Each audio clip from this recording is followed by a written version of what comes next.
Hi guys, welcome back again to my YouTube channel. So for today's videos guys, ito yung continuation ng 11 day of my workout. So ito yung pinapagawa ni coach. Ito yung continuation ko nung 11 day ng aking pag-gym or pag-workout. So ito ginawa ko yung barbell, yan. 30 counts din to guys. Yan, pinapagawa ni coach 30 counts. Pero yun nga, yung sabi ko, kung hindi naman kaya ng 30 counts, so pwede mo namang hati-hatiin. Pwede mo namang 15, tapos 1 minute rest ka, tapos 1 minute 1 minute rest ka, tapos 15, another 15 rest ka ulit, ganyan. So pwede naman guys, wag lang nating biglain guys. So ito yung mga continuation na step na pinapagawa ni coach sa akin guys. So yes, focus ako dito guys sa aking sa aking tummy or sa bilbil, 'di ba? Kasi nga yun na nga, malaki yung bilbil ko. So ito yung target nito guys. Yan yung sa dumbbell, yan yung target niya. Ah 30 counts yung pinapagawa ni coach sa akin yan guys, 30 counts.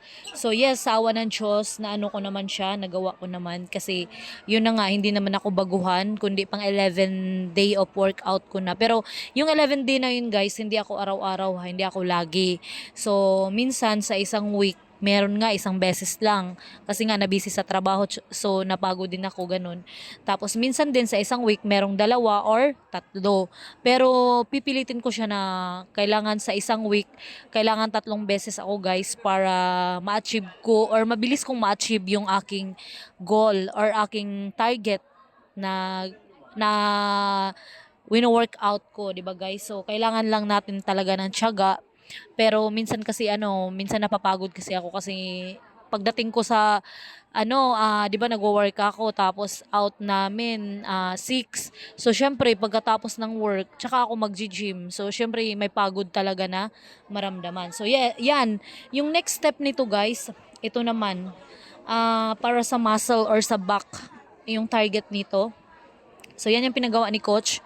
Ah Actually, na ako nito yung pag third yata o pang fourth, pinapagawa na sa akin ni coach yan.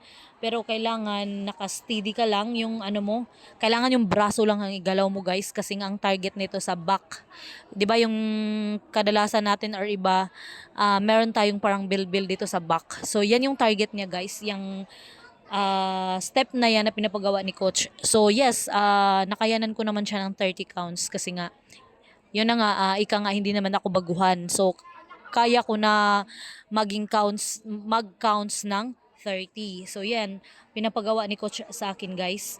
So, kailangan daw, tinuturuan niya ako dyan kasi parang naggumagalaw yung katawan ko eh. Tapos, kailangan steady yung yung paa mo. Tapos, kailangan steady din yung katawan mo. Bali, braso lang igalaw mo, guys, para ma-target yung back mo. So, kailangan sumusunod ka sa kanya or susunod ka sa kanya kung anong sinasabi niya. Kasi pag wrong wrong step naman ang ginagawa mo, so useless lang, 'di ba? So kailangan may maramdaman ka na parang pangangalay or parang sa akin kasi guys nung nag-workout ako kinabukasan naramdaman ko masakit talaga. So ibig sabihin gumagana yung pinapagawa ni coach sa iyo, ganyan.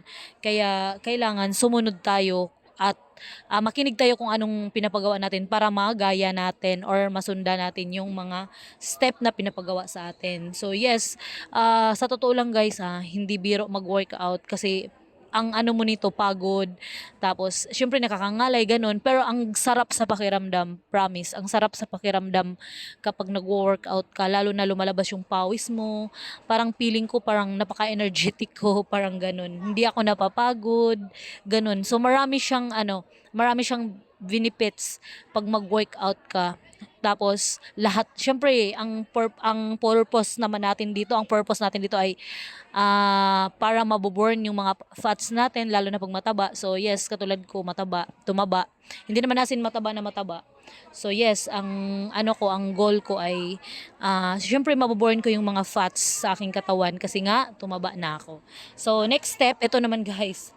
So, yes, ito yung next step na to. Ang target naman dito sa legs, dito sa may muscle mo sa legs. So, yan. Tapos, actually, hindi ko pa na-try to sa machine na to. Hindi ko na-try siya. Ngayon pa lang. So, buti na lang, tinuruan ako ng ibang ka-gymmate ko or ka-gym buddy ko na ganito kasi parang nakita nila na parang mali, parang ganun. Kasi si coach kasi may iba pang siyang tinuturuan eh. Kaya sabi ko, tama ba tong ginagawa ko or tama ba to na nagro-roll yung ano, yung yan o yung ano yung nasa ano ko nasa muscle banda nagro-roll tama ba yan sabi na oo pero parang nahirapan daw ako parang mali siya so yan parang tinulungan naman din ako ng mga ka-gym ko doon kahit hindi ko sila kilala kasi nga mabait naman din sila parang syempre parang pag lagi ka na nag-gym parang tingin mo sa kanila parang ano lang parang friend lang ganon parang ka-gym buddy mo pwede ka magtanong kung mali yun ganon parang dati kasi nahiya talaga ako eh, kaya ayoko mag-gym na ako lang mag-isa kasi hiyang-hiya talaga ako kasi kadalasan talaga guys, puro mga lalaki. Pero kinaya ko na lang talaga sabi ko, why not naman kung ako lang isa kasi yung iba talaga, kung aasa kasi ako sa mga kasamahan ko, parang mawawala kasi yung ano ko eh, parang mapuputol yung pag-gym ko, ganun.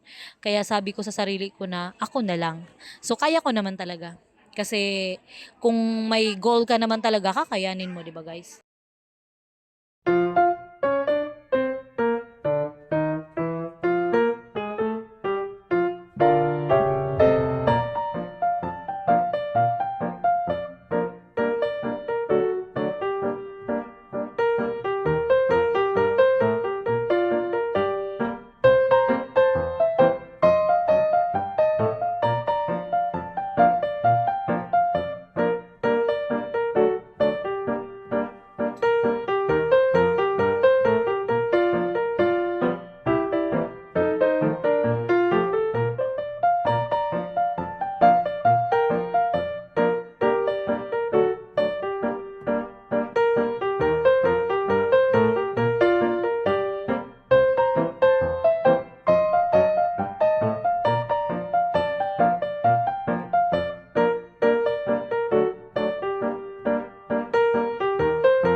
So that's all for this videos guys and thank you for watching and thank you for supporting my YouTube channel and see you next time guys and samahan nyo ako sa aking journey ng pagwo-workout.